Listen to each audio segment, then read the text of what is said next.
Deliveries are through the back entrance, miss. The words hit Zara Williams like a slap across the face, but her expression didn't change. At 19, she had heard variations of this sentence more times than she cared to count. She stood at the marble reception desk of JFK International Airport's Platinum Elite Lounge, her worn canvas backpack slung over one shoulder, vintage university hoodie, slightly too big sneakers that had seen better days. To Jennifer Walsh, the blonde receptionist with perfectly manicured nails, Zara looked like she had wandered into the wrong zip code. "I'm not delivering anything," Zara replied, her voice steady and calm. "I'm flying first class." Jennifer's laugh was sharp and dismissive. "Sure, you are, sweetheart." The automatic glass doors behind them hissed open and closed as legitimate passengers entered the lounge. Men in tailored suits, women carrying designer handbags, the kind of people Jennifer was used to seeing. Not teenagers in thrift store clothing. Zara reached into her hoodie pocket and pulled out her phone, displaying her boarding pass on the screen. She placed it gently on the marble counter right next to the fresh orchid arrangement that probably cost more than most people's monthly rent. "Flight AV 880 to Heathrow," Zara said. "Seat 1A. Jennifer picked up the phone with two fingers as if it might be contaminated. She glanced at the screen, expecting to see an economy boarding pass that had somehow gotten lost. Her eyes widened as she read the information displayed.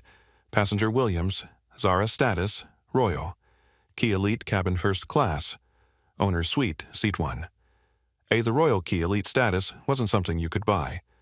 It was invitation only reserved for heads of state, A-list celebrities or board members. Jennifer had been working the lounge for 3 years and had seen the status maybe a dozen times. I apologize, Miss Williams." Jennifer stammered, her face flushing deep crimson. "The system usually alerts us when Royal Key passengers arrive. Please come in. Can I get you champagne? Sparkling water?" "Perhaps some caviar. Water is fine," Zara said, taking her phone back. She didn't make a scene, didn't demand an apology, didn't lecture Jennifer about assumptions. She just wanted to sit down and sketch in peace. The Platinum Elite Lounge stretched out before her like a small luxury hotel. Floor-to-ceiling windows overlooked the tarmac where massive aircraft moved like graceful giants. Zara loved watching them. The engineering fascinated her, the sheer miracle of heavy metal taking flight. She found a secluded corner seat by the windows, perfect for observing both the aircraft outside and the people inside. She pulled out her sketchbook, a battered leather journal filled with drawings of planes, faces, moments that caught her eye. Art was her language, her way of processing the world. At 19, she was already being courted by several prestigious art schools, though she hadn't told her father about the acceptance letters yet. David Williams worried enough about her as it is. Her phone buzzed. A text from Dad, flight on time. "Remember, if anyone gives you trouble, call me immediately." Zara smiled and typed back, "All good so far. Lounge receptionist thought I was kitchen staff, but we sorted it out. Taking off soon? Love you?" The reply came quickly. "Tell them to check the file if they bother you. Fly safe, bug. Love you too." Jennifer appeared at her side with a crystal glass of sparkling water and a small plate of artisanal cookies. "Again, my sincere apologies, Miss Williams. Is there anything else I can bring you?" "This is perfect, thank you," Zara said, accepting the water with grace. Jennifer hurried away, probably to update the computer system and figure out how she had missed such an important passenger. Zara opened her sketchbook to a fresh page and began drawing the scene outside her window.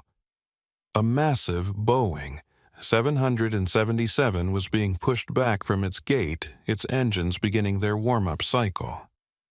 The ground crew worked with choreographed precision, each person knowing their role in getting the aircraft ready for flight. There was beauty in the coordination and the trust required to make aviation work. The lounge was quiet except for the soft murmur of conversation and the gentle hum of air conditioning. Business travelers typed on laptops, made phone calls in hushed tones, or simply relaxed in the comfortable chairs. This was supposed to be a sanctuary, a place where the chaos of commercial aviation couldn't reach. Zara's pencil moved across the paper, capturing the lines of the aircraft. the movement of the ground crew, the way sunlight reflected off the terminal windows. She lost herself in the work the way she always did. Art was her escape, her way of finding peace in a world that often seemed determined to see her as out of place. A movement in her peripheral vision caught her attention. Jennifer was back at the reception desk, and someone was clearly unhappy about something. The woman's voice was rising, sharp and demanding, cutting through the lounge's calm atmosphere like a knife through silk. "This is absolutely ridiculous," the voice declared. "Do you know who my husband is?" Zara looked up from her sketch. Standing at the reception desk was a woman who looked like she was vibrating with tension.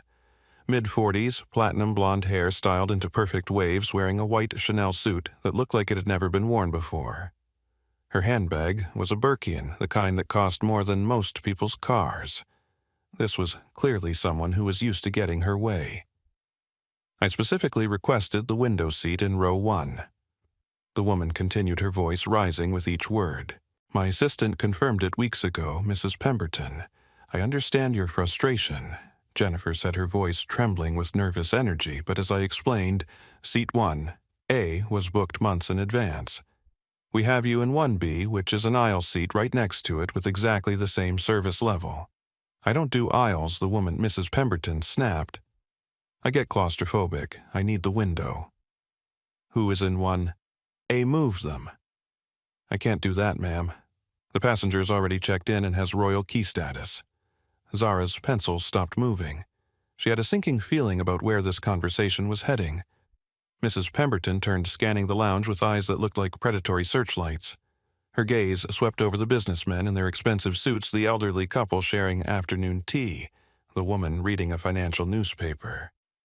Then her eyes landed on Zara in the corner, and her expression changed. Zara with her hoodie and backpack. Zara with her thrift store aesthetic and comfortable sneakers. Zara, who was young and black and clearly didn't fit Mrs. Pemberton's idea of who belonged in first class. "Is the flight full, Mrs.?" Pemberton asked, still staring at Zara. "First class is completely booked, ma'am," Jennifer replied. Mrs. Pemberton didn't respond. She straightened her blazer, smoothed her hair, and walked to the buffet area, pouring herself a mimosa with deliberate movements. But Zara could feel the weight of that stare, the calculation behind those eyes. Zara put her headphones back on and turned up the volume, trying to block out the tension that had suddenly filled the room. She sent another text to her father. "Might need that call after all. Some woman wants my seat." The response came back immediately. "Say the word, I'll handle it." Zara hoped she wouldn't have to make that call. She hated using her father's name, hated the way it changed how people treated her. She wanted to be Zara the artist, not Zara the CEO's daughter. But as she watched Mrs. Pemberton's reflection in the window, mimosa in hand, and calculation in her eyes, she had a feeling this flight was going to be anything but peaceful. The lounge's PA system crackled to life, "Good morning, passengers. First-class boarding for Flight AV 880 to London Heathrow will begin in 15 minutes at Gate B12. Zara closed her sketchbook and gathered her things. It was time to face whatever Mrs. Pemberton had planned. Victoria Pemberton had never been told no in her life, and she wasn't about to start accepting it now. At 47, Victoria had perfected the art of getting her way through a combination of money, influence, and sheer force of will. Her husband, Charles Pemberton, owned Pemberton Logistics, one of the largest shipping companies on the East Coast. Their wealth had opened every door, smoothed every path, and eliminated every obstacle she had ever encountered. Until today, standing at the buffet with her mimosa, Victoria studied the lounge like a general surveying a battlefield. The elderly couple by the window were clearly wealthy. The woman's jewelry alone was worth more than most people's houses. The businessmen were potential board members or executives. These people had earned their place in first class, but the girl in the corner, the one with the ratty backpack and the hoodie that looked like it came from a discount store, that was obviously a mistake. Victoria pulled out her phone and speed-dialed her husband's office. Charles answered on the first ring. "Victoria, aren't you supposed to be boarding soon, Charles?" I need you to make a call, Victoria said, her voice tight with controlled frustration. Some girl is in my seat and the airline staff is being completely unreasonable about moving her. What do you mean, your seat? I thought you had 1B. I specifically requested 1A. You know I can't fly aisle seats. The claustrophobia is unbearable. This girl clearly doesn't belong in first class. I mean, look at her. She's probably using a stolen credit card or something. Charles sighed. Victoria, you can't just accuse people of credit card fraud because they don't dress the way you expect. I'm not accusing anyone of anything, Victoria said, though her tone suggested otherwise. I'm just saying that legitimate first-class passengers don't show up looking like they're heading to a homeless shelter. Call Robert Harrison's office. He owes you favors, and I want this sorted out. Robert Harrison was the CEO of the airline. Charles and Victoria had donated to his children's private school fundraiser last year, and Victoria considered that a debt to be collected when necessary. I'll see what I can do, Charles said, but Victoria, please don't make a scene. The last thing we need is bad publicity. Victoria hung up without saying goodbye. Bad publicity was exactly what the airline would get if they didn't fix this situation. She had social media followers, connections in the press, and a very clear understanding of how to make corporate executives uncomfortable. She walked back to the reception desk where Jennifer was trying to look busy by organizing brochures that were already perfectly arranged. I've spoken with my husband, Victoria announced. He's calling Robert Harrison's office directly. I expect the situation to be resolved before we board. Jennifer's face went pale. Robert Harrison was several levels above anyone she had ever spoken to at the company. If Mrs. Pemberton really had that kind of connection, Jennifer's job could be in jeopardy. Mrs. Pemberton, I wish I could help you, but royal key status takes priority over all other requests. I simply don't have the authority to move a royal key passenger. Then get someone who does have the authority, Victoria snapped. I'm not getting on that plane unless I have the window seat I requested. Carlos Rivera, the lounge manager, had been watching the conversation from his office doorway. At 38, Carlos had seen every type of entitled passenger the airline industry had to offer. He approached the desk with the diplomatic smile he used for difficult situations. Good morning, Mrs. Pemberton. I'm Carlos Rivera, the lounge manager. Jennifer briefed me on your situation. I completely understand your concerns about the seating arrangement. Finally, Victoria said, someone with sense. I need you to move whoever is in 1A to another seat, preferably coach where they belong. Carlos's smile never wavered, but Zara could see the tension in his shoulders from across the room. I'm afraid that's not possible, ma'am. The passenger in 1A has our highest tier of elite status. Moving a royal key passenger would violate our service agreements. Royal key status. Victoria's voice rose an octave. That girl is 19 years old. How could she possibly have royal key status? Age isn't a factor in our elite programs, Carlos explained patiently. Royal key status is typically extended to family members of board members, major corporate partners, or individuals who have made significant contributions to the company. Victoria turned to stare at Zara again, who was now standing near the boarding area with her backpack calmly checking her phone. The idea that this teenager could have legitimate first-class status was incomprehensible to Victoria. In her world, status was earned through marriage inheritance or business success, none of which applied to college-age girls in thrift store clothing. There has to be a mistake, Victoria insisted. Run the credit card, check for fraud. I guarantee you'll find something wrong with her booking. Mrs. Pemberton. Carlos said carefully, I cannot and will not run unauthorized credit checks on our passengers based on their appearance. That would be both illegal and against company policy. Victoria's face flushed red. Are you suggesting that I'm discriminating against her?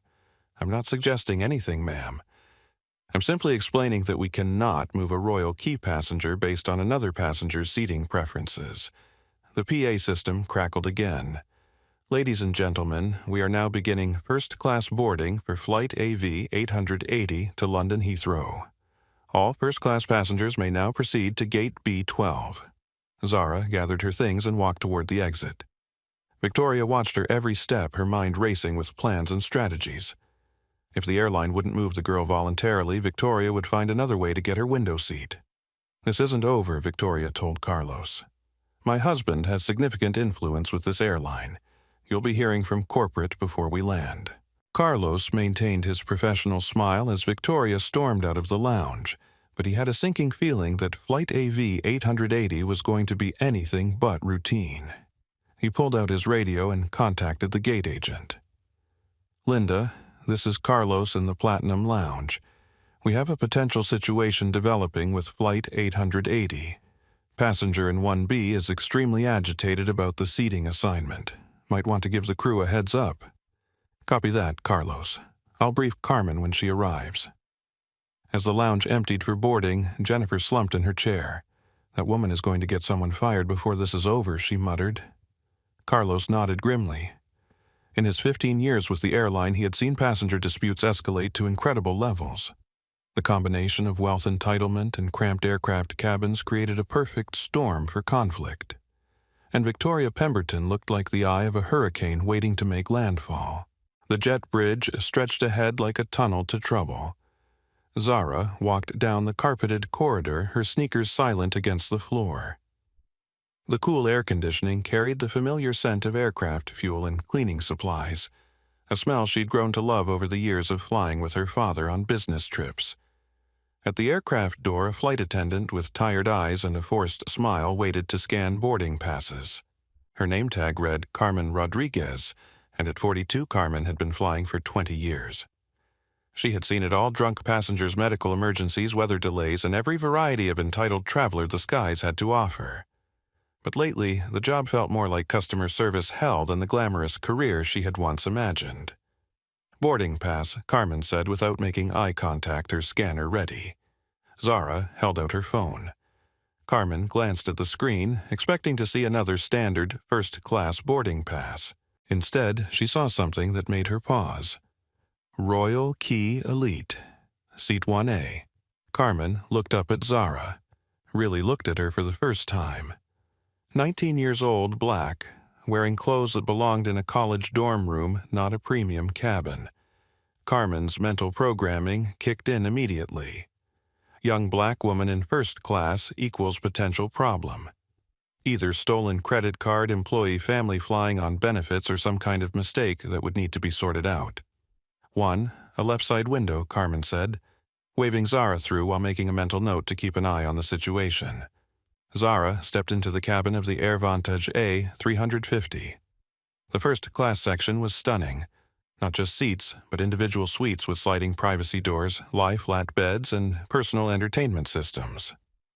Seat 1A was the crown jewel, offering maximum privacy and the best views.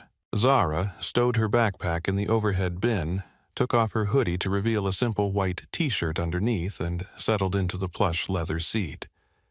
She was just pulling out her sketchbook when the atmosphere in the cabin shifted like a storm front moving in. Victoria Pemberton had arrived.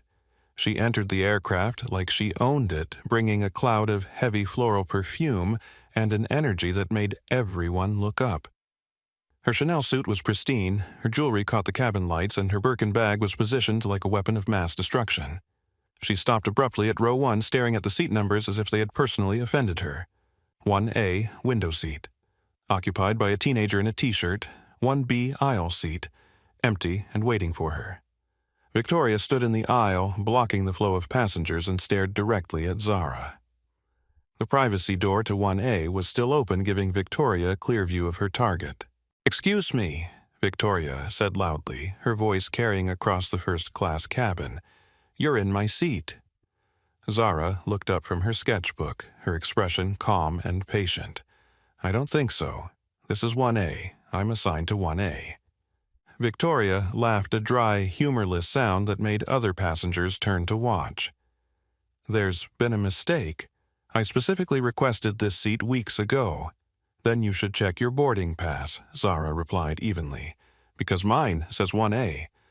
Victoria's face flushed. She snapped her fingers at Carmen, who was helping another passenger with their coat. "Stewardess, we have a situation here." Carmen hurried over immediately. She saw Victoria, expensive clothes, premium jewelry, commanding presence, and her posture straightened into automatic deference. Rich passengers meant better performance reviews, fewer complaints, and the possibility of tips. Then she looked at Zara, and her bias calculus was complete. "What seems to be the problem, Mrs.?" Pemberton Carmen asked, having checked the passenger manifest during pre-boarding. "This girl is in my seat," Victoria said, her voice rising just enough to ensure the entire first-class cabin could hear. "I need her moved immediately." Carmen felt a familiar tension in her stomach. These situations never ended well, but she knew which passenger the airline would expect her to prioritize. "Let me check both boarding passes and see what we can work out." Zara handed over her phone without argument.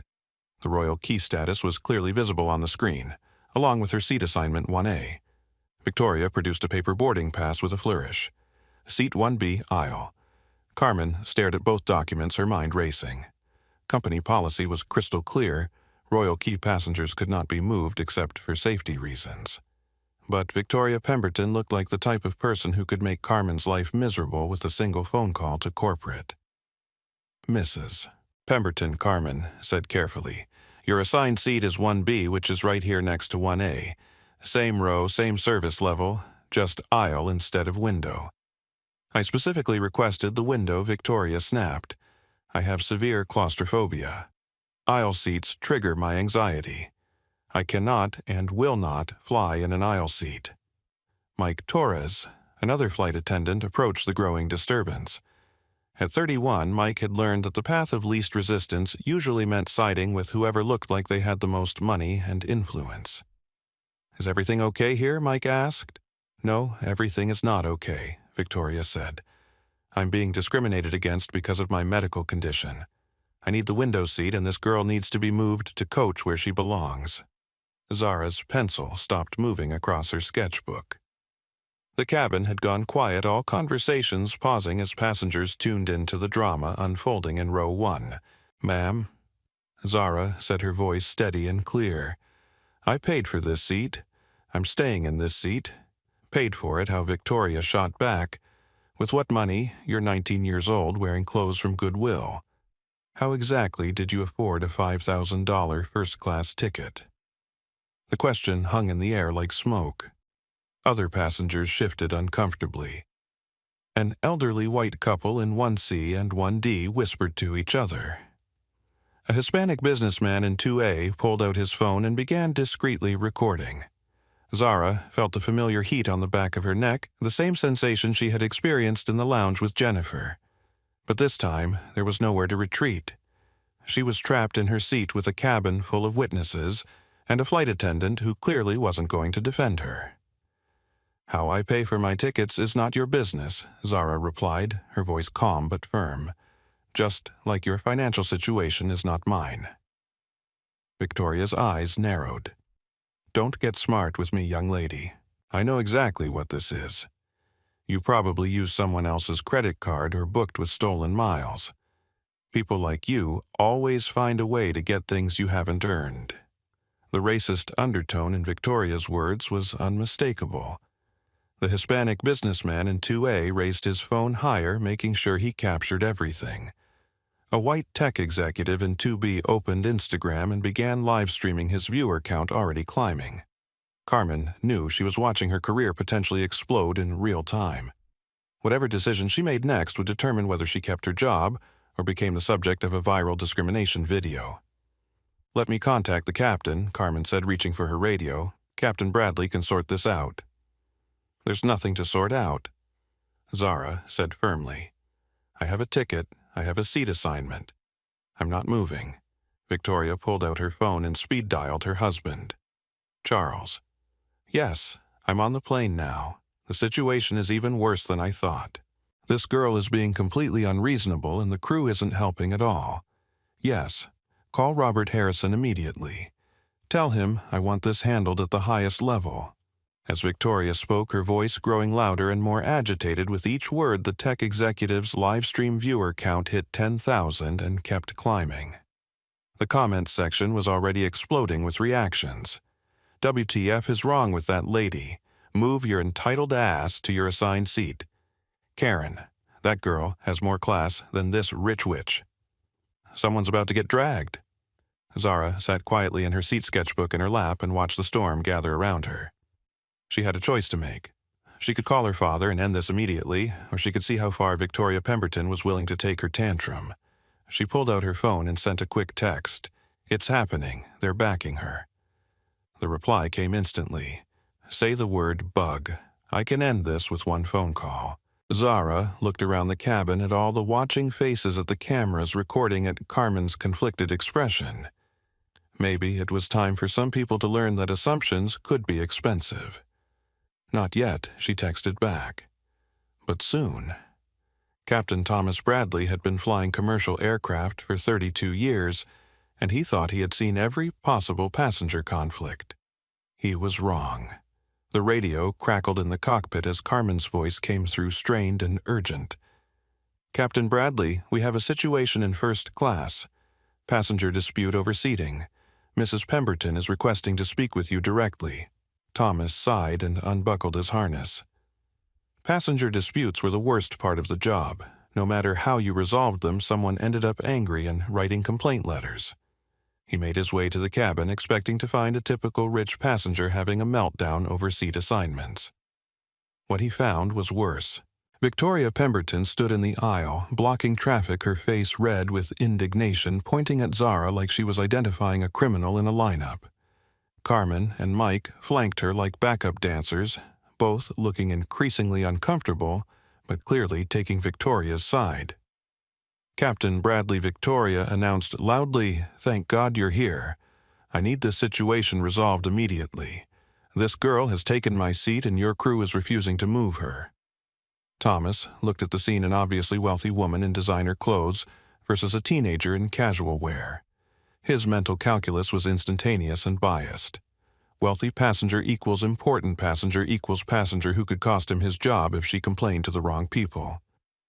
Miss Thomas said to Zara, his voice carrying the authority of 3 decades in aviation, "We need you to move to available seating so we can resolve this issue and depart on time." Zara looked up at him with calm, steady eyes. "Captain, I'm in my assigned seat with a valid boarding pass. Why would I need to move?" "Because," Victoria interjected, "I have a medical condition that requires a window seat, and I specifically requested this seat when I booked my flight." Thomas glanced at Carmen, who nodded eagerly. "Mrs. Pemberton has documented claustrophobia, Captain. She's been very clear about her medical needs." What Carmen didn't mention was that Victoria's medical documentation consisted of a self-diagnosis and a demand for accommodation. There was no doctor's note, no official medical certification, just Victoria's insistence that she needed special treatment. Miss Thomas said to Zara again, "I'm sure we can find you another first-class seat that will be perfectly comfortable." "Actually, you can't," Zara replied calmly, "because first class is sold out." Carmen confirmed that herself 20 minutes ago. The tech executive in 2B had his Instagram live viewer count climbing past 25,000. The comments were pouring in faster than he could read them. "This is insane. That captain is a joke. Stand your ground, girl. Where is this happening? Someone call the news." Thomas felt the weight of the situation settling on his shoulders. A delayed departure meant missed connections, angry passengers, and reports to corporate explaining why his flight was late. The easiest solution was to move the teenager to coach and comp her ticket, standard operating procedure for overselling situations. "Miss, I'm going to have to ask you one more time to cooperate with crew instructions," Thomas said, his voice taking on the official tone he used for unruly passengers. "If you refuse, we'll have to call security."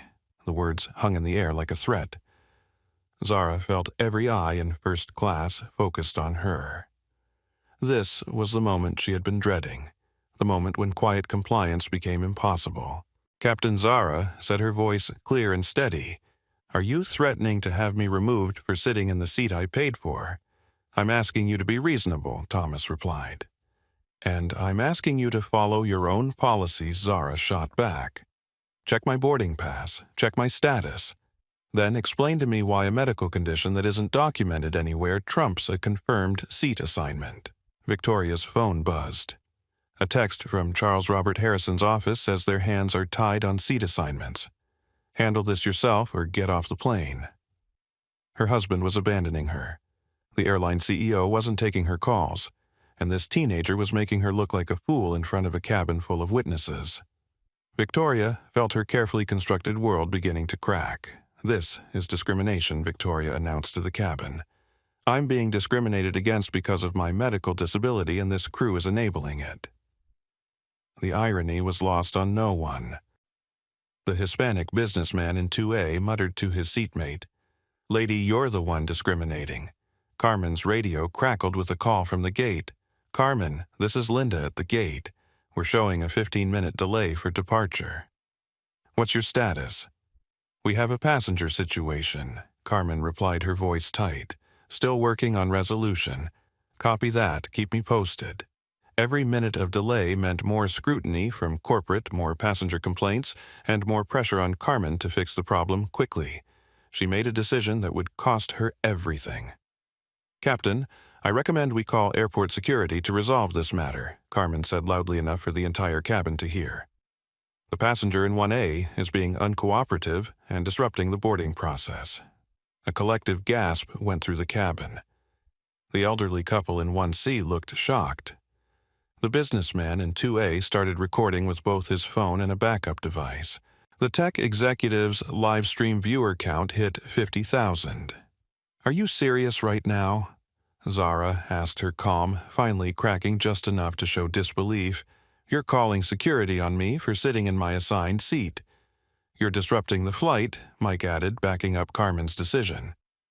"Security can escort you to a different seat or off the aircraft entirely."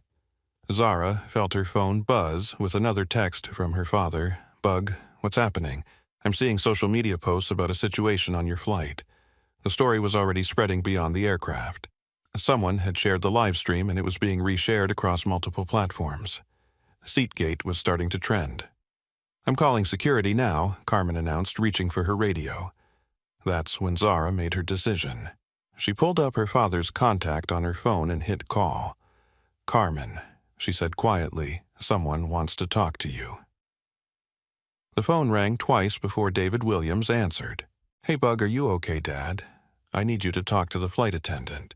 They're calling security on me for sitting in my seat." Zara held out her phone to Carmen. "He'd like to speak with you."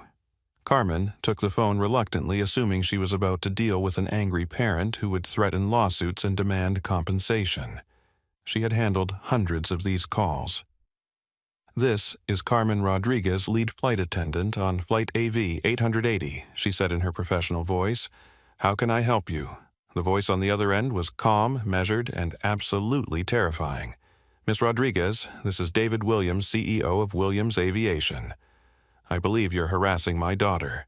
Carmen's face went white. Williams Aviation was one of the largest aircraft leasing companies in the world. They owned 40% of the planes her airline used, including the one she was standing in. Mr. Williams, I didn't realize. You didn't realize that my daughter had the right to sit in the seat she paid for, that calling security on a paying passenger for the crime of being young and black might be problematic." The phone was loud enough that several nearby passengers could hear both sides of the conversation. Victoria, who had been preparing to celebrate her victory, suddenly looked like she was going to be sick. "Mr. Williams, there's been a misunderstanding," Carmen stammered. "No misunderstanding." David's voice came through crystal clear. "You've just live-streamed racial profiling to 75,000 viewers. Williams Aviation owns the aircraft you're standing in. We lease it to your airline under contracts that include non-discrimination clauses. You have exactly 60 seconds to fix this situation before I start making phone calls that will end careers." Carmen's hands shook as she held the phone. 20 years of aviation experience, and she was about to lose it all because she had assumed a young black woman didn't belong in first class. Victoria backed away slowly, her face pale, finally understanding the magnitude of her mistake. The tech executive's live stream was approaching 100,000 viewers, and the comment section was exploding with recognition of David Williams' name. "Oh shit, that's the David Williams. Williams, aviation owns like half the planes in America. That flight attendant is so fired, Karen picked the wrong family to mess with." The elderly couple in 1C was staring openly now. The businessman in 2A was grinning as he recorded everything. Captain Bradley stood frozen in the aisle, realizing his career had just taken a nosedive at 30,000 feet. "Mr. Williams Carmen," said her voice barely above a whisper, "what would you like me to do? I'd like you to apologize to my daughter, return to your duties, and pray that your employee handbook has a good severance package. Then I'd like to speak with your captain." Carmen handed the phone to Thomas Bradley with shaking hands. His face was already ashen. He had heard enough to know his 32-year career was over. "Captain Bradley speaking," he said into the phone. "Captain, you just threatened to have my daughter removed from a seat she legally occupied because a racist passenger threw a tantrum. Williams Aviation holds a lease on this aircraft. We have termination clauses for discrimination incidents. Would you like to explain to me why you took the side of bias over policy?"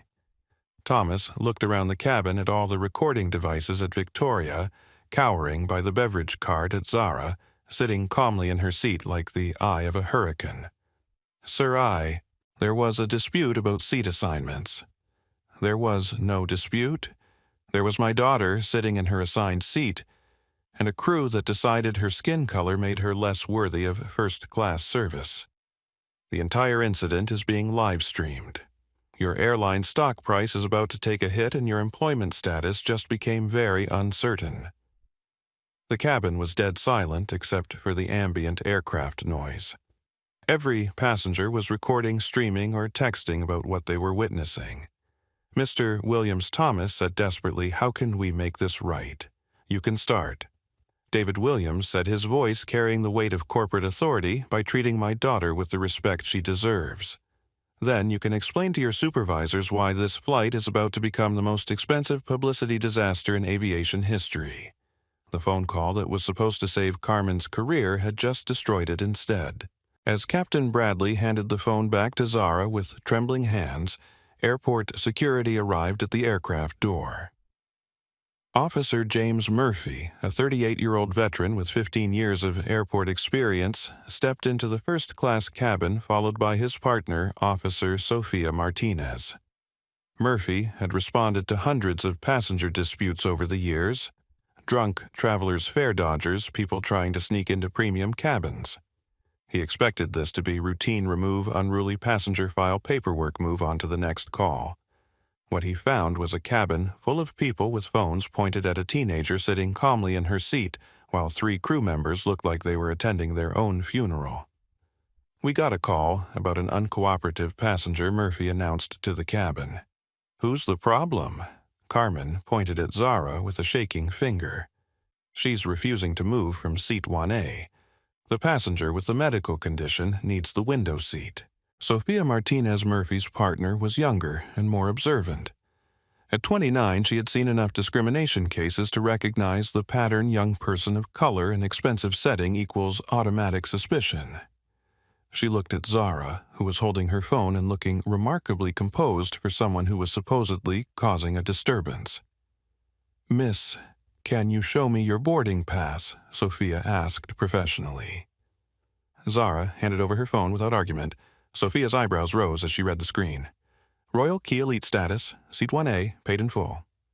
"Ma'am," Sophia said to Victoria, "can I see your boarding pass as well?" Victoria produced her paper boarding pass with shaking hands. "Seat 1B, aisle." Sophia looked between the 2 documents, then at her partner. Something wasn't adding up. "So, you called security because a passenger is sitting in her assigned seat." "She's supposed to move for medical accommodation," Carmen said quickly. "Do you have documentation of the medical condition requiring specific seating?" Sophia asked. The question hung in the air unanswered. Victoria had no medical documentation because there was no real medical condition, just her preference for window seats and her belief that she could bully a teenager into giving up what she wanted. Murphy was getting impatient. "Look, we don't have time for this. Someone needs to move so this flight can leave." Officer Murphy Zara said calmly, "I'd like to file a discrimination complaint." Murphy blinked in surprise. "Against who?" "Against the crew members who called you to remove me from my paid seat based on my appearance." Sophia pulled out her incident report tablet. She had been trained in discrimination protocols, and Zara's calm professionalism was setting off alarm bells. Miss, can you walk me through what happened here? I boarded the aircraft and sat in my assigned seat, Zara explained clearly. Mrs. Pemberton demanded I move because she wanted the window. When I declined, the crew threatened to have me removed despite the fact that I have valid documentation and the highest tier of elite status with this airline. The tech executive's Instagram live viewer count had passed 150,000. Comments were flooding in from around the world as the stream was shared across social platforms. This is happening right now on a plane. That girl is so calm and collected, the crew should be arrested. Someone identify that racist woman, David Williams' daughter. Of course she has royal key status. Sophia was reading the comments on her own phone while taking notes. Miss Williams, did the crew ask for any additional verification beyond your boarding pass?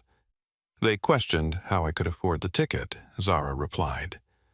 Mrs. Pemberton accused me of using a stolen credit card. Victoria's face flushed. I never said that exactly. Ma'am? Sophia said to Victoria, did you question this passenger's right to her seat based on her appearance or age? Victoria looked around the cabin at all the recording devices at the 150,000 people watching live at her husband's threatening texts and realized she was trapped in a web of her own making. I just wanted my medical accommodation, Victoria said weakly. What medical accommodation? Sophia asked. Where's your documentation? Murphy was scrolling through social media on his phone and realizing this situation was exploding far beyond a simple passenger dispute. Seatgate was trending nationally. Videos from inside the cabin were being shared thousands of times. The airline's official Twitter account was being bombarded with angry messages. Partner Murphy said to Sophia, I think we need to step back and reassess this situation. That's when David Williams called back. Zara's phone rang and she answered on speaker so everyone could hear. Bug, are you okay? I'm seeing this all over social media now. I'm fine, Dad. Airport security is here. Put one of the officers on the phone. Sophia took the phone. This is Officer Martinez, Airport Security. Officer Martinez, this is David Williams, CEO of Williams Aviation. I need to inform you that you're dealing with a case of racial profiling that's being live-streamed to hundreds of thousands of viewers. My daughter is being harassed for sitting in her legally purchased seat. Sophia's training kicked in.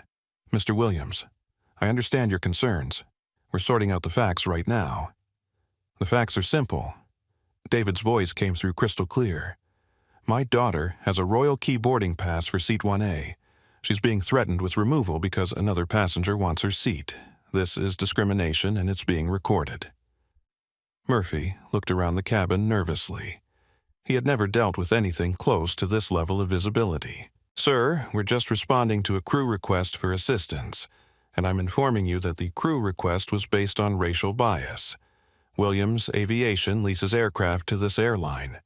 We have zero-tolerance policies for discrimination. This incident is going to result in contract reviews and employment terminations. Victoria finally spoke up, her voice desperate. I didn't know who she was. How was I supposed to know she was important? The comment landed like a bomb. Even Murphy winced at the implications. Ma'am? Sophia said carefully, are you saying your behavior would have been different if you had known the passenger's identity? Victoria realized her mistake too late. I just wanted my seat. Her seat is 1B, Zara said quietly. It's clearly marked on her boarding pass. The Hispanic businessman in 2A was live streaming on his own platform, now providing Spanish-language commentary for viewers across Latin America. The elderly couple in 1C had their phones out recording everything for their grandchildren. The viral moment was being captured from multiple angles and shared across the globe. David Williams' voice came through the phone again, addressing the entire cabin. Ladies and gentlemen, my daughter Zara is a royal key passenger with Williams Aviation. She has every right to be in that seat. The crew members who called security based on her appearance will be terminated. The airline executives who allowed this to happen will face consequences, and Mrs. Pemberton will be banned from all Williams Aviation partner airlines. Victoria's knees buckled. Williams Aviation partnered with virtually every major airline in North America and Europe. Being banned from their partner network would effectively end her ability to fly first class anywhere. "You can't do that," Victoria whispered. "Watch me," David replied. "Officer Martinez, I'm sending corporate security to meet this aircraft when it lands. This incident will be thoroughly investigated." Sophia looked at her partner, then at the crew, then at the dozens of recording devices capturing every word. "Mr. Williams, we're going to file a report on this incident. It appears your daughter was subjected to discriminatory treatment. Thank you, Officer Martinez. And officers. The passenger in seat 1B needs to be moved to coach. First class is reserved for people who can behave with dignity." Murphy nodded. "Ma'am, we're going to need you to gather your things and move to your assigned seat in coach." "I don't have a coach seat," Victoria protested. "I'm first class," Sophia checked her tablet. "Ma'am, according to the manifest, you have seat 1B. If you're not comfortable in that seat, we can arrange alternate accommodations in the main cabin." Carmen finally found her voice. "We don't have any available coach seats. Then Mrs. Pemberton can take the next flight." David's voice came through the phone with finality. "This aircraft doesn't depart with her on it." The tech executive's live stream hit 200,000 viewers as Victoria's public meltdown reached its peak. Comments were pouring in faster than the platform could display them. "Get her off the plane. Rich people think they own everything. That girl handled this like a boss. David Williams is a legend. Justice being served in real time." Captain Bradley stepped forward, his career already over, but hoping to minimize the damage. "Mr. Williams will remove Mrs. Pemberton from the aircraft immediately." "Too little too late," Captain David replied. "You threatened to remove my daughter for being black in first class. Your employment with this airline ends today." Carmen began crying openly. 20 years of flying, and she had destroyed her career in 20 minutes because she couldn't see past her own bias. Sir Carmen sobbed, "I'm sorry. I made a mistake." "You made a choice," David corrected. "You chose to side with prejudice over policy. You chose appearance over facts. You chose discrimination over dignity. That choice has consequences." Sophia and Murphy escorted Victoria off the aircraft as she protested loudly about her rights, her husband's influence, and the unfairness of the situation. Her complaints were recorded by dozens of phones and shared instantly across social media. As the aircraft door closed behind them, the first-class cabin erupted in applause. The Hispanic businessman shouted "Bravo!" The elderly couple clapped enthusiastically. The tech executive's live-stream chat was filled with celebration emojis. Zara sat quietly in her seat, sketchbook in her lap, and called her father back. "Thank you, Dad," she said softly. "You don't thank family for doing the right thing, Bug. Are you okay? I'm okay. Just tired. Get some rest on the flight. And Zara, I'm proud of you for standing your ground." As the aircraft pushed back from the gate, Zara opened her sketchbook and began drawing the scene she had just lived through. Not the anger or the confrontation, but the moment when justice finally spoke louder than bias. The drawing would become the centerpiece of her first solo art exhibition, Altitude and Attitude Dignity, at 30,000 feet. The aircraft finally pushed back from the gate 3 hours behind schedule, but the real turbulence was just beginning. As Flight AV 880 climbed toward the cruising altitude, the story of Zara Williams was exploding across every social media platform on Earth. The tech executive's Instagram Live had peaked at over 400,000 simultaneous viewers before ending, but dozens of other passengers had captured pieces of the confrontation from different angles. Seatgate was trending worldwide. Justice for Zara was climbing the charts. First-class Karen had turned Victoria Pemberton into an international symbol of entitled racism. David Williams was in his corner office on the 52nd floor of Williams Aviation Headquarters in Manhattan, watching the situation unfold in real time across multiple screens. Social media, feeds, news alerts, and stock price monitors painted a picture of corporate crisis management in motion. His assistant, Rebecca Torres, knocked on the doorframe. "Mr. Williams, I have airline CEO Robert Harrison holding on line 1. He says it's urgent." David had been expecting the call. He picked up his desk phone with a slight smile. "Robert, I assume you're calling about Flight 880. Robert Harrison's voice was strained with barely controlled panic. "David, what the hell happened on that plane? My PR department is melting down. Our stock price has dropped 12% in the last 2 hours." "What happened," David said calmly, "is that your crew racially profiled my daughter and threatened to have her arrested for sitting in her assigned seat. I understand there was a misunderstanding." "There was no misunderstanding, Robert. There was bias. Pure, documented, live-streamed bias. Your flight attendant called security on a Royal Key passenger because she was young and black." Robert's silence stretched for 10 seconds. "David, you know how much our partnership means to both companies. Williams Aviation and our airline have been working together for 15 years, and that relationship is exactly why this is so disappointing," David replied. "I trusted your airline with my daughter's safety, and your crew turned her into a spectacle for their own prejudices." Rebecca knocked again and slipped a note across David's desk. "CNN wants a statement. Fox News holding on line 3. BBC requesting interview." Robert David continued, "I'm looking at media requests from around the world. This story isn't going away. Your crew made my daughter famous for being discriminated against. How do you plan to fix that?" "Tell me what you want," Robert said desperately. "Full apology. Financial compensation. We'll fire the entire crew." David looked out his office window at the Manhattan skyline. "You're missing the point. This isn't about money or apologies. It's about the fact that your employees see a young black woman in first class and automatically assume she doesn't belong there." On his computer screen, David was scrolling through social media posts about the incident. The comments were overwhelmingly supportive of Zara, but they also revealed how common her experience was. "This happened to me on Delta last year. Same thing on United.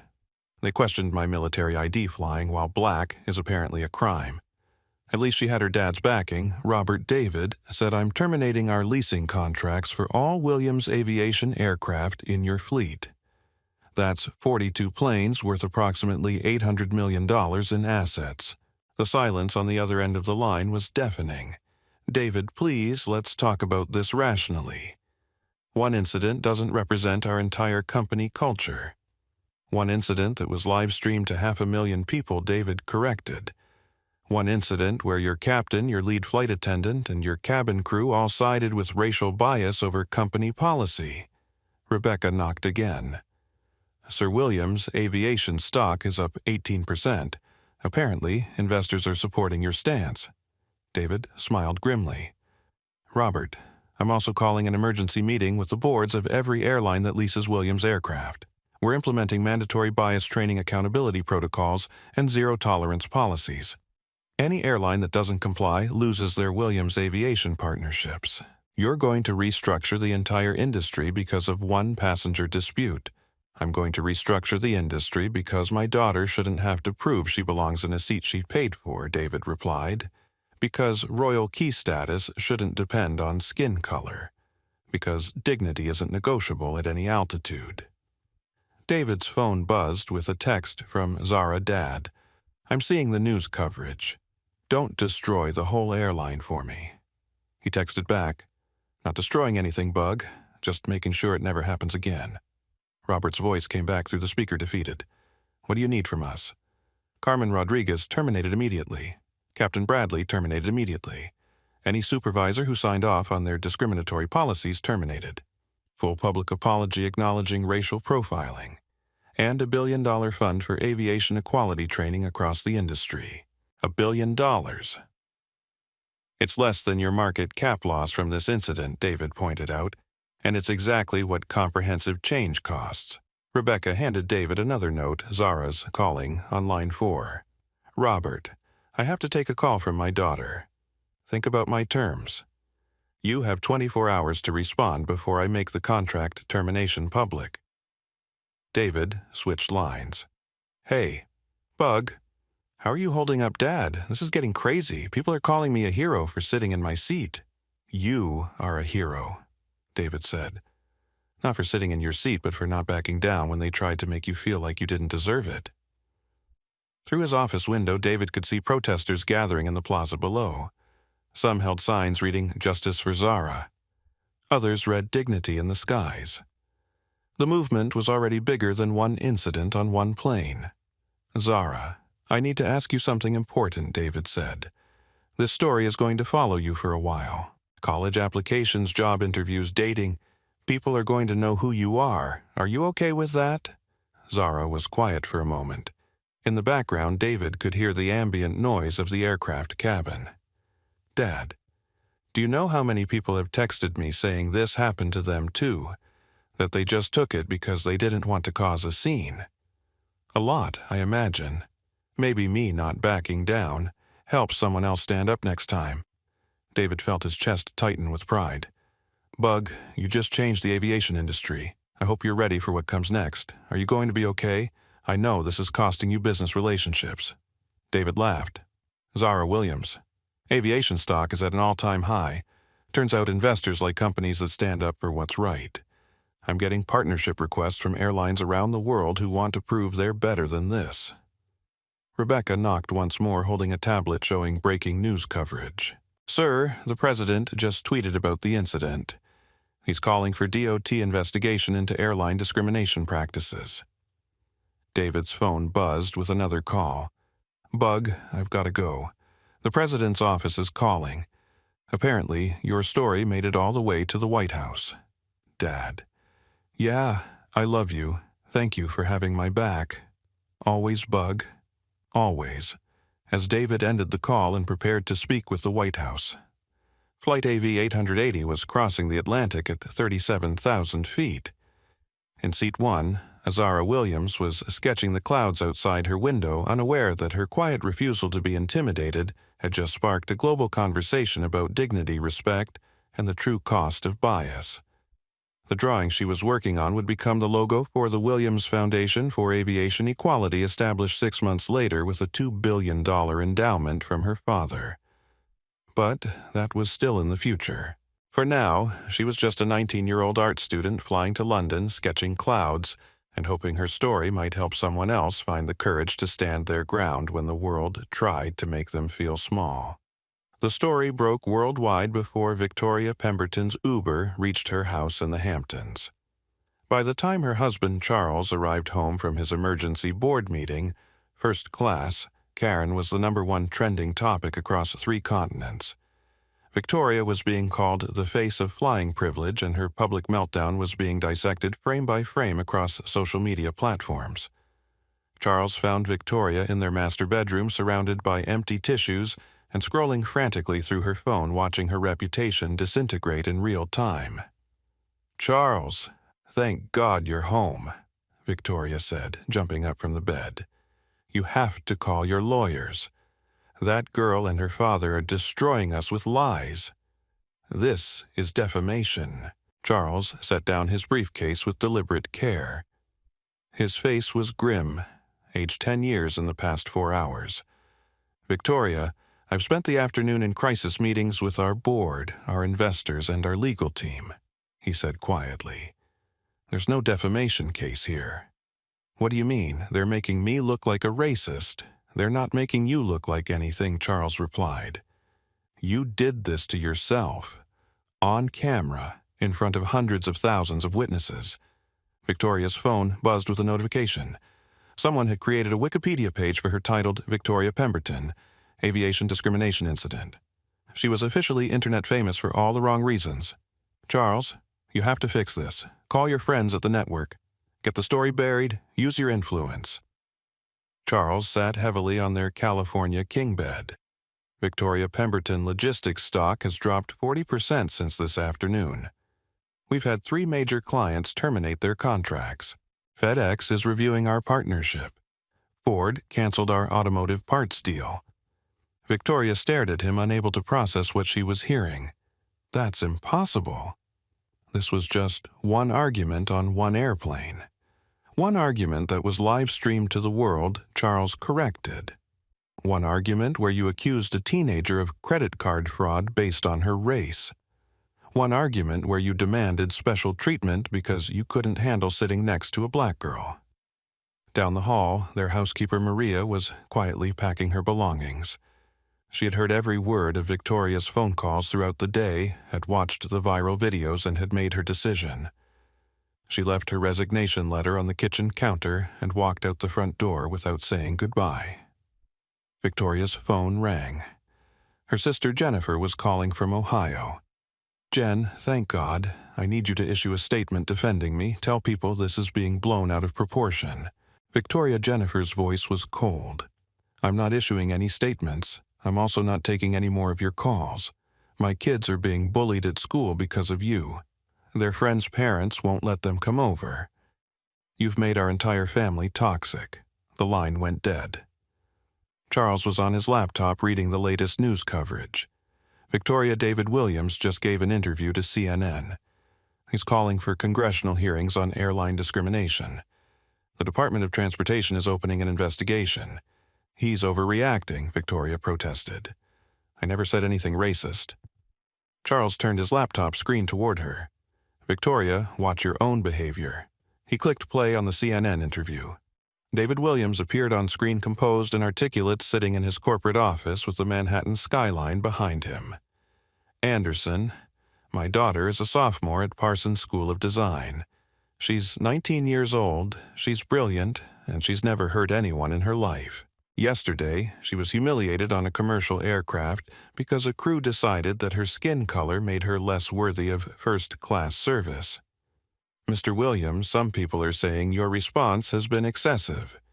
You've terminated hundreds of millions in aircraft leasing contracts. Anderson, what's excessive is asking a teenager to prove she belongs in a seat she paid for. What's excessive is calling security on a Royal Key passenger because another passenger threw a tantrum.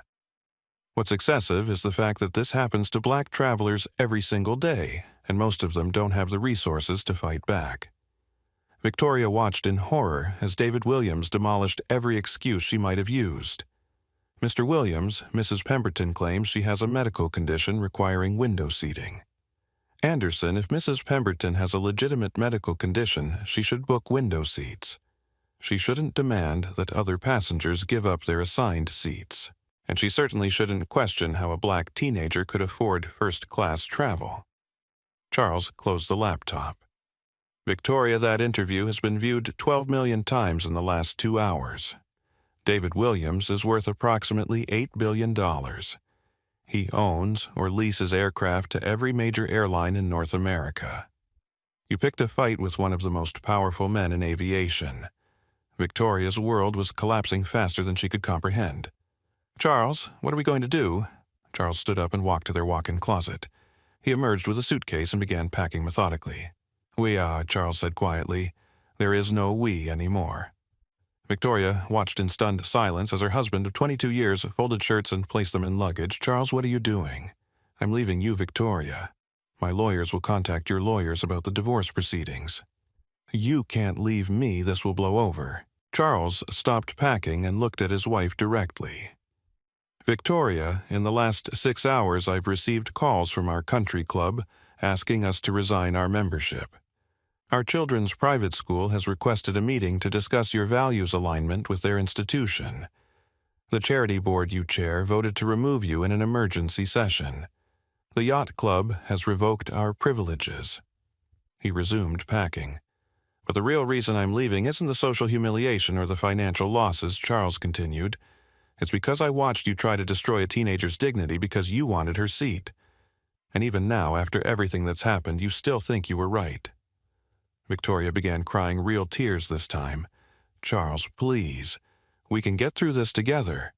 "No, we can't," Charles said firmly, "because I finally see who you really are, and I don't want to be married to that person." Charles's phone buzzed with a text from his lawyer. "Prenup is ironclad. Victoria gets minimal assets. Papers can be filed tomorrow." Victoria's own phone was buzzing constantly with notifications, death threats, reporters requesting interviews, memes using her image, job recruiters rescinding offers she had been considering. An hour later, Charles was gone. Victoria was alone in their 8-bedroom house, surrounded by the luxuries that would soon belong to lawyers and creditors. She turned on the television, hoping to find coverage that painted her in a more sympathetic light. Instead, she found herself watching the evening news coverage of her own destruction. Tonight, the story of a viral airplane confrontation has sparked a national conversation about privilege and discrimination in air travel. Victoria Pemberton, wife of shipping magnate Charles Pemberton, is facing widespread criticism after videos showed her demanding that a black teenager give up her first-class seat. The anchor continued. Meanwhile, Zara Williams has become an unexpected symbol of grace under pressure. The Parsons art student maintained her composure throughout the confrontation and has declined all interview requests, instead releasing a simple statement thanking supporters and calling for kindness in travel. Victoria threw the remote control across the room where it shattered against the wall. Outside, news vans were arriving in her neighborhood. Reporters were setting up cameras on the public street hoping to catch a glimpse of the woman who had become the face of airline entitlement. Her phone rang again. This time, it was her lawyer. Victoria, I need to advise you that several class action suits are being filed against you for creating a hostile environment for minority travelers. Additionally, there's a federal investigation into whether your actions constitute a civil rights violation. Victoria hung up without responding. She walked to her bedroom window and looked out at the gathering media circus. Tomorrow, she would wake up divorced, broke, and infamous. But tonight, she was still trying to understand how demanding a window seat had cost her everything she thought mattered. 3,000 miles away, Zara Williams was fast asleep in Seat 1A as Flight AV 880 crossed the dark Atlantic. Her sketchbook lay open on her lap, showing a half-finished drawing of clouds and sky. She had no idea that her quiet dignity had just changed the aviation industry forever. Flight AV 880 landed at London Heathrow 6 hours behind schedule, but the delay meant nothing compared to what was waiting on the ground. As passengers began deplaning, Zara gathered her sketchbook and backpack, moving with the same calm composure she had maintained throughout the entire ordeal. The Hispanic businessman from 2A approached her as they waited in the aisle. "Miss Williams," he said quietly, "I'm Miguel Santos, CEO of Santos International. What you did today took incredible courage. I have daughters your age, and I hope they would handle themselves with half your grace." He handed her a business card. "If you ever need anything, legal support, job references, anything, please call me." The elderly couple from 1C stopped to shake her hand. "Dear," the woman said, with tears in her eyes, "we should have spoken up sooner. Thank you for showing us what dignity looks like." As Zara walked through the jet bridge towards customs, she could see news crews waiting in the terminal. Her phone had hundreds of messages, interview requests, support from strangers, and scholarship offers from art schools around the world. But she slipped through a side exit with the help of airport security, avoiding the media entirely. She had no interest in becoming a celebrity for being discriminated against. Meanwhile, back in New York, the consequences were swift and severe. Carmen Rodriguez cleaned out her locker at JFK at 6 a.m., 3 hours before her termination meeting. 20 years of service ended with a form letter and an escort to the parking garage. Her supervisor handed her final paycheck with barely concealed disgust. "Carmen, you know this didn't have to happen," her supervisor said. "You had the policies memorized. You knew better." Carmen nodded, unable to speak. She had thrown away her career and her pension because she couldn't see past her own assumptions about who belonged in first class. Captain Thomas Bradley lasted 1 day longer. His termination hearing was a formality. The video evidence was overwhelming, and the airline's insurance company was demanding his removal to limit liability exposure. At 54, Thomas faced the reality that his flying career was over. No airline would hire a captain terminated for discrimination. His 40-year dream of aviation had ended because he chose bias over policy. The airline's stock price stabilized after CEO Robert Harrison announced comprehensive reforms, mandatory bias training for all employees' hidden camera programs to monitor crew behavior, and a zero-tolerance policy for discrimination. But the real changes were happening at Williams Aviation headquarters. David Williams announced the creation of the Williams Foundation for Aviation Equality, funded with a $2 billion endowment. The foundation would provide scholarships for underrepresented students pursuing aviation careers, fund discrimination prevention programs, and support passengers who faced bias while traveling. Within 72 hours of the incident, David had received partnership requests from airlines around the world, all eager to prove they were better than the company that had discriminated against his daughter. Victoria Pemberton's life continued its downward spiral with mechanical precision. The divorce papers were served while she was still in her bathrobe reading about herself in the morning news. Charles had moved quickly and efficiently using their prenuptial agreement to minimize her settlement. Pemberton Logistics declared bankruptcy within a week.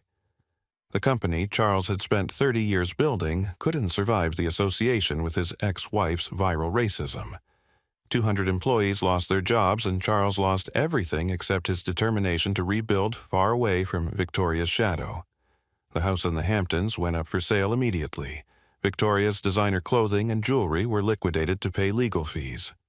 Her social media accounts remained deactivated. Any attempt to resurface online was met with an immediate barrage of criticism and memes. But perhaps the most telling consequence was the simple fact that Victoria Pemberton had become unemployable. Her name was permanently associated with entitlement and discrimination. Background checks revealed the viral video. Reference calls went unreturned. The woman, who had once demanded special treatment because of her husband's wealth, was now working part-time at a department store in Ohio, living with her sister who barely tolerated her presence. 6 months after the incident, Victoria was recognized while working her retail shift. A teenage customer pointed at her and said loudly, "Oh my God, you're first-class Karen." The video of Victoria's humiliation at the cash register went viral again, a reminder that the internet never forgets. Zara, meanwhile, was thriving.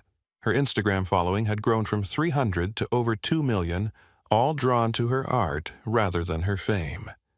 Fashion brands reached out for collaborations. Art galleries requested exhibitions. Scholarship offers poured in from the world's top design schools. But Zara remained focused on her work. She used her platform to showcase other young artists of color, turning her unexpected fame into opportunities for people who looked like her. The sketchbook from Flight AV 880 became the centerpiece of her first solo exhibition, Altitude and Attitude Dignity, at 30,000 feet. The drawing she had made during the confrontation sold for $50,000, with all proceeds donated to legal aid organizations fighting travel discrimination. The exhibition's opening night was attended by David Williams, Miguel Santos, the elderly couple from 1C, and hundreds of supporters who had followed Zara's story from its viral beginning. As Zara spoke to the crowd about finding art in adversity, about maintaining dignity under pressure, about the importance of standing up for what's right, the audience listened with the reverence usually reserved for heroes, which, in a way, was exactly what she had become. The first-class cabin of Flight AV 880 looked exactly the same as it had 6 months earlier, but everything else had changed. Zara Williams settled into Seat 1A for her return flight to New York, marking exactly 6 months since the incident that had transformed her life and reformed an industry. This time, there were no confused looks from crew members, no questions about her legitimacy, no demands for additional verification. This time, the lead flight attendant, a young woman named Sarah Chen, recognized her immediately. "Miss Williams, welcome aboard," Sarah said with genuine warmth. "I wanted to personally thank you for what you did. I'm Asian American, and I faced my own challenges in aviation. Your courage made things better for all of us. The changes extended far beyond individual attitudes." Every crew member now wore a small pin reading "Dignity in Flight," a symbol of their commitment to the Williams Foundation's equality standards. Hidden cameras monitored cabin interactions with footage reviewed by independent bias detection specialists.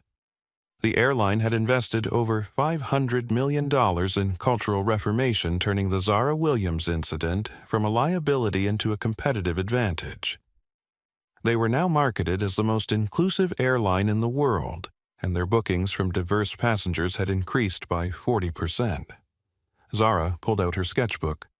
A new one, leather-bound with her initials embossed in gold, a gift from her father. She was working on designs for her upcoming collaboration with a major fashion brand, a line of travel wear that combined comfort with style, marketed with the tagline, "Travel with dignity, arrive in style." Her phone buzzed with a text from David Bugg, saw the quarterly reports. Passenger satisfaction up 25% since we implemented the new training. You changed the culture, proud of you. Zara smiled and typed back, I just wanted a seat, Dad, but I'll take the win. 3 rows behind her, a young black businessman named Marcus Johnson was settling into his first-class seat for the first time in his life. He had seen Zara's story, had been inspired by her grace under pressure, and had finally saved enough money to treat himself to premium travel. The flight attendant welcomed him warmly, offered him champagne, and made no assumptions about his right to be there.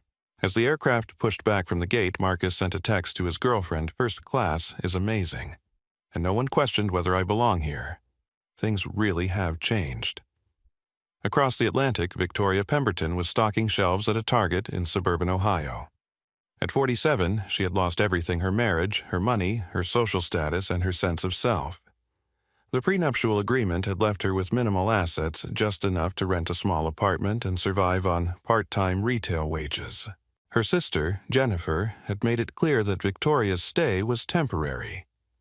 "You can live in my basement until you get back on your feet," Jennifer had said, "but I won't have my children exposed to your attitudes." Victoria's days followed a mind-numbing routine: wake up at 5 a.m., work an 8-hour shift arranging merchandise, and dealing with customers who sometimes recognized her return to her sister's basement, and scroll through social media watching her former friends live the life she had lost. The country club had permanently revoked her membership. Her former charity board had renamed their annual gala to specifically exclude any association with her legacy. The private school her stepchildren attended had requested that Charles change their last name to avoid embarrassing other families. But perhaps the cruelest irony was that Victoria had become a case study in business schools across the country. MBA students analyzed her viral meltdown as an example of how personal bias could destroy corporate value. Her face appeared in PowerPoint presentations about reputation management and crisis communication. The Pemberton effect had entered academic lexicon as a term for the exponential damage that could result from public displays of discrimination in the social media age. Victoria's attempts to rehabilitate her image had failed spectacularly. A YouTube apology video was so widely mocked that she took it down after 24 hours. A magazine interview where she claimed to be the real victim sparked another wave of criticism that lasted for weeks. The truth was that Victoria had never truly understood what she had done wrong. In her mind, she had simply asked for what she wanted: the window seat she preferred. The fact that her request came at the expense of a black teenager's dignity was something she couldn't quite grasp. During her lunch break at Target, Victoria sometimes searched for news about Zara Williams. She watched with bitter envy as the young woman she had tried to humiliate received scholarship offers, art exhibition opportunities, and collaboration deals worth millions. Zara's success felt like a personal insult to Victoria, proof that the world was unfairly rewarding someone who should have simply moved when asked. Carmen Rodriguez had landed at rock bottom even faster than Victoria. Terminated from the airline with cause, she was ineligible for unemployment benefits and blacklisted from aviation jobs. At 52, she was working double shifts at an airport Starbucks serving coffee to the same types of passengers she used to supervise. The irony wasn't lost on her former colleagues. Carmen, who had once wielded authority over first-class cabins, now took orders from teenagers and cleaned up spills for minimum wage. Her apartment in Queens was a studio barely large enough for a bed and a kitchen table. The walls were thin, and she could hear her neighbors arguing through the drywall. It was a far cry from the suburban house she had lost when she couldn't make mortgage payments. Carmen's downfall had been documented by aviation industry publications as a cautionary tale about the real costs of workplace discrimination. Her 20-year career had been reduced to a single viral moment of bias that defined her professional legacy. Sometimes, during her Starbucks shifts, Carmen would see news coverage of the Williams Foundation's latest initiatives.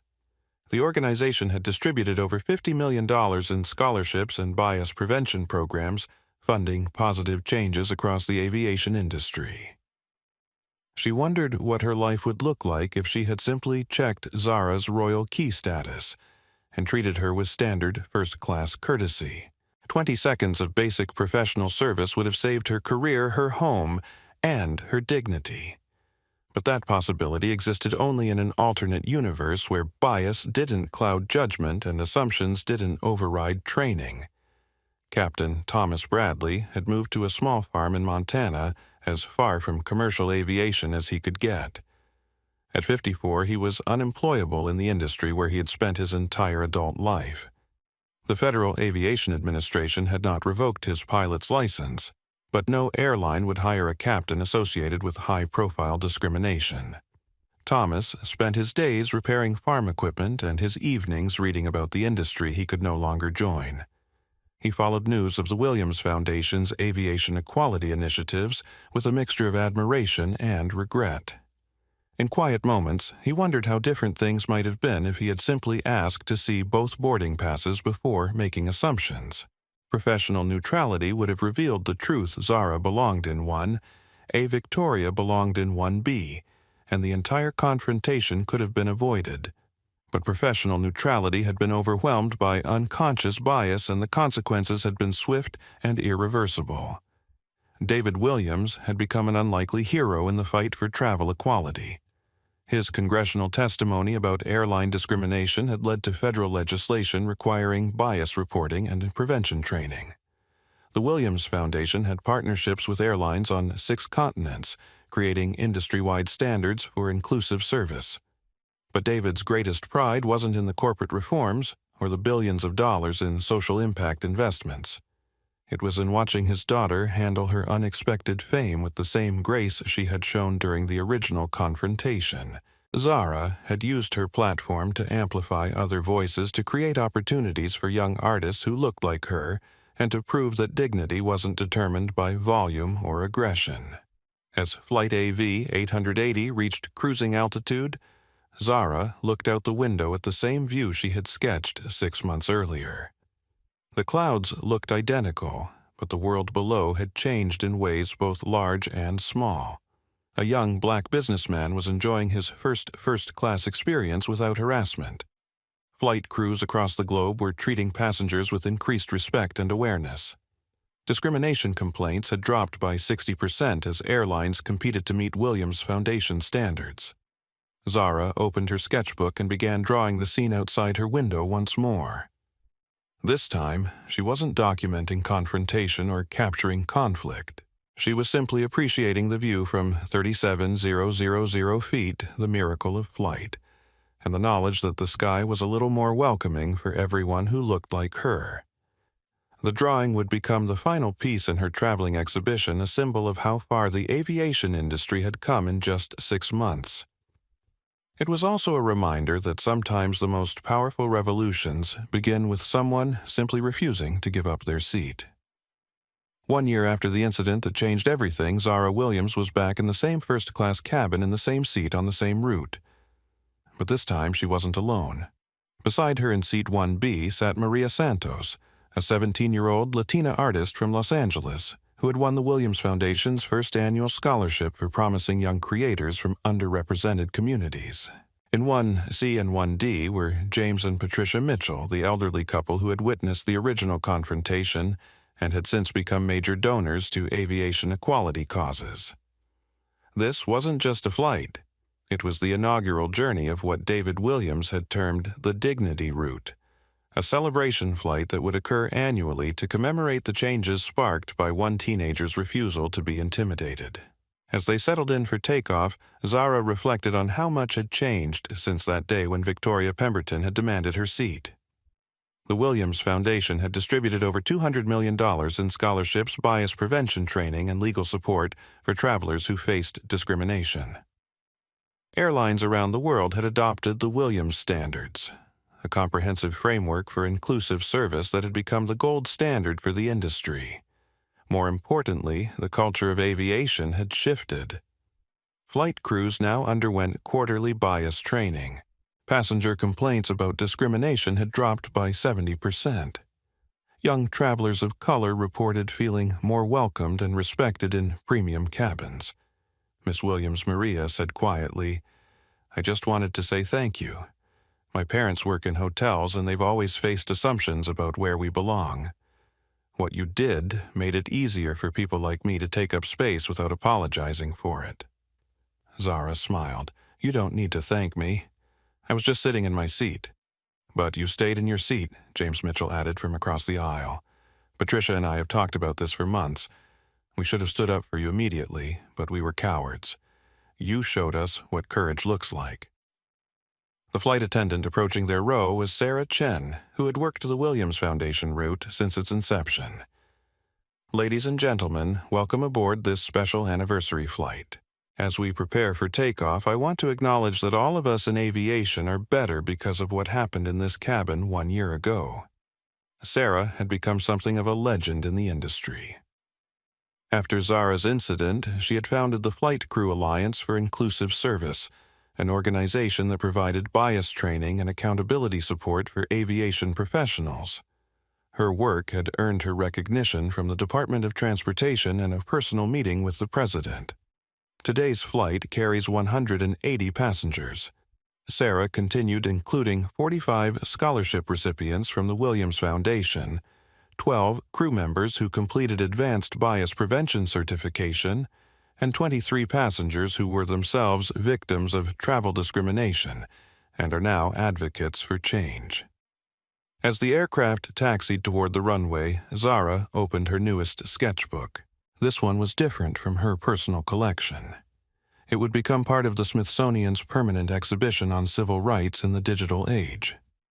The original sketch from her confrontation with Victoria Pemberton was now displayed in the National Museum of African American History and Culture, alongside artifacts from the Montgomery bus boycott and other pivotal moments in transportation equality. But this sketch would capture something different: progress, hope, and the view from a world where dignity wasn't negotiable. "Miss Williams," a voice said from across the aisle. Zara looked up to see a middle-aged black woman she didn't recognize.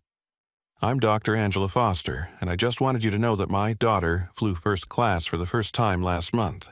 She was nervous about potential discrimination, but the crew treated her like royalty. She said she felt safe because of what you did." Similar stories reached Zara weekly. Parents wrote to thank her for making travel safer for their children. Business professionals shared stories of increased respect in premium cabins. Young people of color reported feeling more confident about taking up space in environments where they might have previously felt unwelcome. The ripple effects extended far beyond aviation. Hotels, restaurants, and other service industries had adopted Williams-style training programs. Business schools taught case studies about how inclusive practices improved both customer satisfaction and financial performance. Victoria Pemberton had inadvertently become a catalyst for the exact opposite of what she intended. Her attempt to diminish Zara's dignity had instead elevated the conversation about respect and belonging to a national level.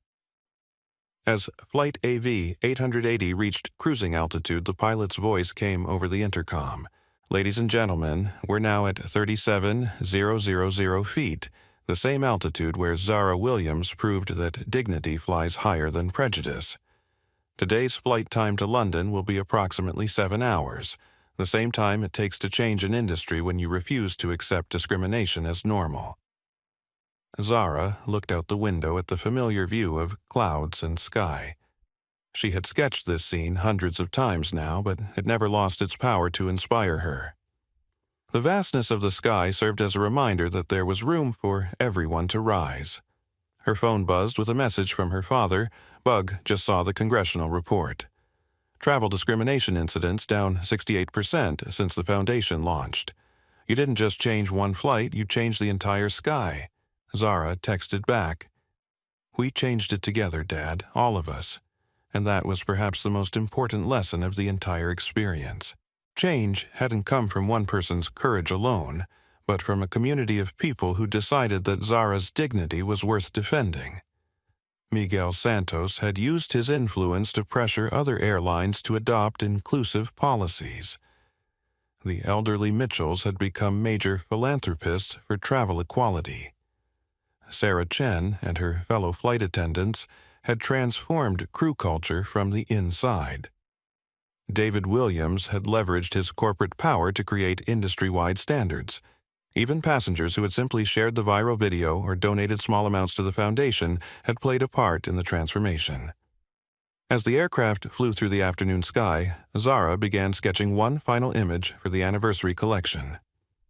It wasn't a portrait or a landscape, but a simple drawing of hands, different colors, ages, and backgrounds, all reaching toward the same horizon. The caption would read, "We all deserve to fly with dignity." 3 hours into the flight, Zara received an unexpected message. It was from Carmen Rodriguez, the former flight attendant, whose bias had sparked the entire incident. "Miss Williams, I know I have no right to contact you, but I wanted you to know that I've been following your foundation's work. I volunteer at a community center now teaching bias awareness to young people. I can't undo what I did, but I'm trying to make sure others learn from my mistakes. Thank you for turning my worst moment into something meaningful." Zara showed the message to Maria Santos, who read it with wide eyes. "Are you going to respond?" Maria asked. Zara considered the question. Carmen's message represented something important, the possibility of redemption, growth, and learning from failure. Not everyone who made mistakes was willing to acknowledge them or work to do better. She typed a brief response, "Thank you for doing the work to become better." That's all any of us can do. As Flight AV 880 began its descent toward London, Zara closed her sketchbook and reflected on the journey that had brought her here. She had never wanted to be famous for being discriminated against, but she had used that unwanted platform to create something meaningful. The Williams Foundation had changed policies and procedures, but more importantly, it had changed hearts and minds. Young people of color no longer had to wonder if they belonged in first class. They knew they did. Crew members now saw passengers as individuals rather than stereotypes. Airlines competed to demonstrate their commitment to inclusion. The sky, which had once felt hostile to people who looked like Zara, now welcomed them with dignity and respect. As the aircraft touched down at Heathrow, Zara felt a sense of completion. The circle that had begun with one woman's refusal to give up her seat had closed with an entire industry's commitment to ensuring that no one would be asked to give up their dignity again. The final sketch in her anniversary collection would remain blank, its emptiness representing infinite possibility. The promise that there were still stories to be told, progress to be made, and skies to be conquered by anyone brave enough to take flight. Sometimes the smallest acts of courage create the biggest changes. Zara Williams had proven that you don't need to raise your voice to make the whole world listen. You just need to know who you are and refuse to let anyone make you forget it. If this story moved, you remember that dignity isn't negotiable at any altitude. Stand up for yourself and others who deserve respect. Hit that like button if you believe everyone deserves to be treated with dignity. Subscribe to our channel for more inspiring stories of justice and courage, and share this video with someone who needs to hear that their voice matters. Your engagement helps us reach more people with these important messages about standing up for what's right. Remember, the next time someone underestimates you, let them. Then show them who's really in control of their own destiny. Until next time, keep standing up for dignity, respect, and justice at any altitude.